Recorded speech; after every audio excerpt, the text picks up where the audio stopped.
আমাদের মেঝে নোংরা হয়ে যাবে। এবার আমরা বাজারের একটা প্রোডাক্ট, এটা দিয়ে আমি এটাকে এই ময়লাটাকে আমি পরিষ্কার করছি। উঠে যাবে, ময়লাটা বসে হতো। আমরা যখন আগে এইটা জানতাম না তখন আমরা এটা ইউজ করতাম এবং আমরা ভাবতাম এইভাবে ময়লা ওঠে, কিন্তু যখন আমরা এটা জানলাম, আমরা যখন এটার ব্যাপারে জানলাম তখন আমরা ঘর এটা দিয়ে পরিষ্কার করছি। করে কি দেখছি একদম পরিষ্কার হয়ে যাবে তখন। এবং এটা দিয়ে যদি আমি এইটা পরিষ্কার করি এটাও পরিষ্কার হয়ে যাবে।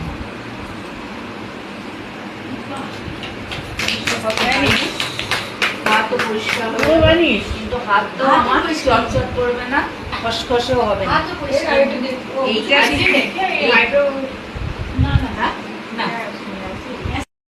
তো যদি আমি জলের মধ্যে এক ছিপে দিয়ে জামাটা ডুবিয়ে রেখে দিই, কিন্তু এটা টয়লেট ক্লিনারে অনেক কাজ আছে। যদি একটা কাজ দেখা, এটা হচ্ছে আমাদের তামার বাসন, হারপিক নয়, এটা হচ্ছে আমাদের হ্যাঁ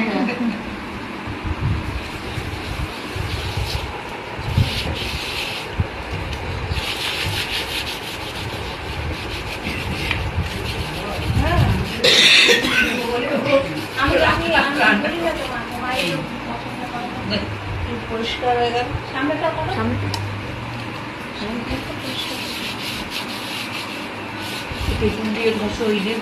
অত ঝামেলা নেই। একদম একটু ডলা দিলে পরিষ্কার। কাঁসার বাসন এই দিয়ে পরিষ্কার হয়ে যাবে।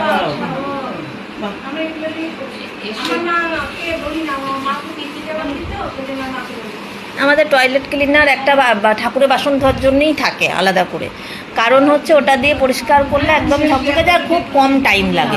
লিকুইডের সাথে এইটা একটু মিশিয়ে স্টিলের বাসনগুলো মেজে দেখি।